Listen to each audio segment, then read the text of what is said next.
नमस्कार दोस्तों, कैसे हैं आप लोग।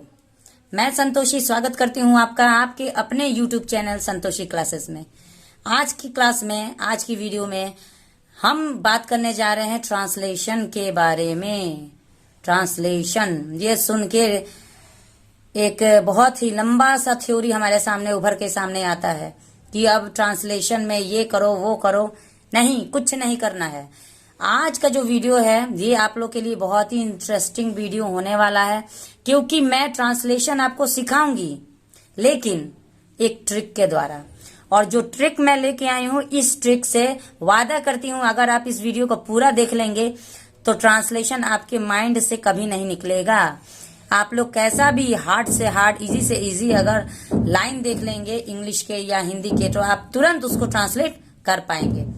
ये हम किसी से बात नहीं कर रहे हैं, ये हम वादा कर रहे हैं कि आप लोग को ट्रांसलेशन बिल्कुल आ जाएगा। इसलिए वीडियो को बिना स्किप किए पूरा एंड तक देखें। सच्चा साथी वो होता है जो कभी साथ नहीं छोड़ता, और मैं आप लोगों का साथ कभी नहीं छोड़ने वाली। यूट्यूब पे आई हूँ आपको इंग्लिश सिखाने के लिए, तो सिखा के रहूंगी। चलिए ठीक है, इसी के साथ वीडियो को स्टार्ट करते हैं। तो देखिए, सबसे पहले मैं बेसिक से शुरू करूंगी। मैंने आज बेसिक सा हिंदी का सेंटेंस लिया है, जिसको मैं ट्रांसलेट करके आपको बताऊंगी। उसके हमारा वीडियो में हम 3 स्टेप फॉलो करेंगे, ट्रांसलेशन के 3 स्टेप। इसी 3 स्टेप के बेस्ड पर हम कैसा भी सेंटेंस को ट्रांसलेट करेंगे। तो चलिए वो देख जानते हैं वो स्टेप क्या है।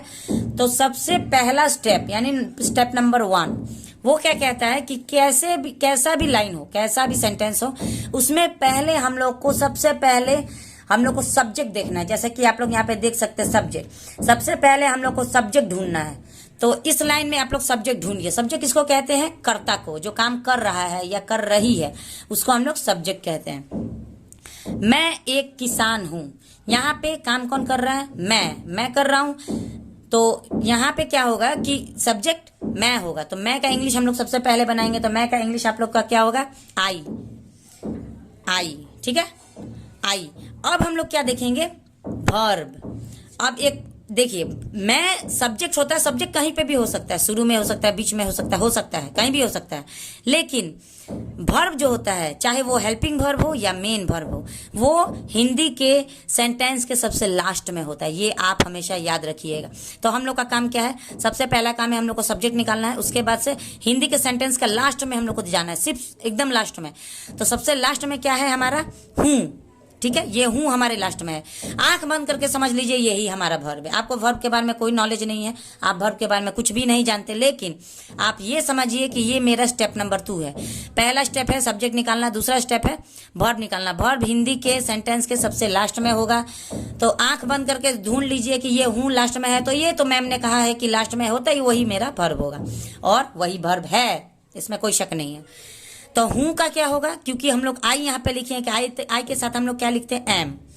तो यहाँ पे लिखेंगे एम। ठीक है, हूं का इंग्लिश होगा एम। अब हम लोग देखेंगे कि यहाँ पे ऑब्जेक्ट क्या है। ऑब्जेक्ट हमारा क्या है? किसान। किसान के पहले क्या लगा है? एक लगा है। ठीक है, तो एक को हम लोग ए के रूप में लिखते हैं। हमारा क्या होगा? सब्जेक्ट प्लस वर्ब, ये सेकंड हमारा रूल है। और थर्ड स्टेप क्या है? ऑब्जेक्ट। ऑब्जेक्ट या फिर हमारा पूरा लाइन का बाद में का सारा पार्ट, जो भी पार्ट है उसको हम लोग लिख देंगे। तो एक को हम लोग ए लिखेंगे और किसान को हम लोग फार्मर कहते हैं। फार्मर बन गया लाइन। कितना इजी था। ठीक है, आई एम ए फार्मर। कोई दिक्कत? पहले हम लोग को सब्जेक्ट निकालना, उसके बाद लास्ट का वर्ब को निकालना, उसके बाद ऑब्जेक्ट को निकालना। ऑब्जेक्ट यानी कि जो बचा हुआ है। तो बचा हुआ क्या है? एक किसान बचा हुआ है। एक किसान को हम लोग लिख देंगे। किसान अगर सिर्फ किसान होगा, एक नहीं होगा, तो सिर्फ फार्मर लिखेंगे। एक लिखा है तो हमको ए लिखना पड़ेगा। यहां तक समझ में आ गया? कोई दिक्कत है? नहीं दिक्कत है, बहुत बढ़िया। नहीं दिक्कत होगी, हम पढ़ा रहे हैं, दिक्कत हो ही नहीं सकती। चलिए, अब इसमें हम लोग सेकंड लाइन में क्या देखते हैं? इसमें हमारा सब्जेक्ट कौन सा है? तो इसमें हमारा सब्जेक्ट है आप। आप एक कवि हैं। आप यानी कि हम किसके बारे में बात करें? आपके बारे में। तो आप क्या हुआ? सेकंड पर्सन है। आपका इंग्लिश होगा यू। ठीक है, यू हमारा सेकंड पर्सन हो गया। हम यू लिखेंगे। फिर दूसरा हमारा स्टेप क्या कहता है? आंख बंद करके इसको उठा लेना है। तो है का क्या होगा? क्योंकि हम लोग यू लगाए हैं तो यू के साथ क्या होगा? You are. अगर अपने बारे में बात होता है यानी कि फर्स्ट पर्सन के बारे में होता है तो इज लगाया जाता है, सेकंड पर्सन के बारे में बात होता है तो आर लगाया जाता है, तो यू आर। अब यहाँ पे हमारा क्या बच रहा है, हमारे सेंटेंस का बाकी जो भी बच रहा है उसको हम लोग को लास्ट में लिखना है स्टेप नंबर 3 है। तो एक कवि हमारा बच रहा है, आंख बंद करिए। एक का मतलब एक, कवि का मतलब पोएट। ठीक है, कितना आसान है, यू आर ए पोएट, आप एक कवि हैं। 2 लाइन समझ में आ गया। चलिए बढ़ते हैं तीसरे लाइन की तरफ। वीडियो को सिर्फ देखना नहीं है, वीडियो को लाइक करना है। अगर वीडियो थोड़ा सा भी आपके दिमाग में जा रहा होगा, अगर मेरा पढ़ाया हुआ थोड़ा सा भी आपको समझ में आ रहा है तो वीडियो को लाइक करना है। तीसरा सेंटेंस अब हमारा है तीसरा सेंटेंस। यहाँ पे भी वही सेम प्रोसेस हम लोग को यूज करना है। सबसे पहला रूल कहता है सब्जेक्ट का, दूसरा रूल कहता है वर्ब का, तीसरा रूल कहता है बाकी का सारा जो भी आंख बंद करके लिख दो। तो वह का क्या होगा, वह एक नर्स है। तो क्या होगा, नर्स यानी कि गर्ल के बारे में बात हो रहा है। यहाँ पे एक स्त्रीलिंग होगा तो स्त्रीलिंग का क्या होगा, शी। है का क्या होगा, इज। शी इज एक नर्स, एक नर्स का क्या लिखेंगे, a nurse. She is a nurse बन गया।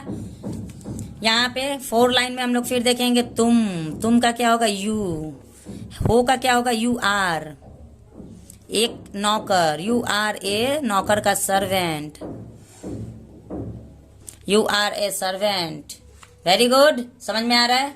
लाइक करिए, शेयर करिए, और चैनल पे पहली बार है तो please subscribe the channel and don't forget to press the bell icon. 5th line क्या कह रहा है, वह मतलब एक अभिनेत्री है। फिर यहाँ पे अभिनेत्री यानी कि क्या लगेगा, शी है, इज। एक अभिनेत्री का मतलब होता है एक्ट्रेस, अभिनेत्री का होगा actress, she is a actress. हम लोग शिक्षक है, वी। हम लोग का मतलब यहाँ पे हम लोग, यहाँ पे सिर्फ हम नहीं है, हम लोग। तो यहाँ हम लोग को हम लोग लिखते हैं वी। और वी के साथ हम लोग इज नहीं लगाएंगे, वर्ब का सेकेंड पार्ट लगाएंगे, वी आर शिक्षक। तो जैसे कि हम लोग एक पर्सन नहीं है, सिंगुलर नहीं है, हम लोग प्लूरल है, एक आदमी की बात नहीं हो रही है, एक से ज्यादा की बात हो रही है। तो यहाँ पे we are teachers, we are teachers. आज के मेरे इस क्लास में आप लोगों को कोई भी डाउट है, नहीं डाउट है तो बढ़िया बात है। अब मैं देने जा रही हूँ आप लोग को 4 सेंटेंस जो कि आज का हमारा होमवर्क है। इस सेंटेंस को आप लोग इसी रूल के हिसाब से सब्जेक्ट पहले और हिंदी वाले लाइन का सबसे लास्ट वाला को उठाना है, उसको 2 नंबर में लगा देना है यानी कि वर्ब को। उसके बाद बाकी का बचा हुआ सारा सेंटेंस को पीछे लिख देना है। ठीक है, अपने कॉपी में जल्दी से जल्दी उतार लीजिए। मैं एक गायक हूँ, इसको आप लोगों को इसी रूल के आधार पे, जो मैंने 3 रूल बताया उसी रूल के आधार पे ट्रांसलेशन करना है। आप एक डॉक्टर हैं, हम लोग अच्छे हैं, वह मेहनती है। इस 4 लाइन को, इस 4 सेंटेंस को आप लोगों को ट्रांसलेट करना है। ट्रांसलेट करना है, नहीं का सवाल नहीं है, होमवर्क इस होमवर्क। ट्रांसलेट करके और कमेंट सेक्शन में इस 4 लाइन को आप लोगों को ट्रांसलेट करके डालना है। ठीक है, जो भी मेरे चैनल पे मेरे व्यूअर्स हैं, मेरे स्टूडेंट्स हैं, जो भी हैं, अगर वो लोग मेरे वीडियो को देख रहे हैं तो उन लोग को होमवर्क करना है, ट्रांसलेट करके कमेंट में डालिए। वीडियो पसंद आए तो लाइक करें, शेयर करें और सब्सक्राइब करें। चलिए साथ मिलते हैं अपने नेक्स्ट वीडियो में, तब तक के लिए जय हिंद।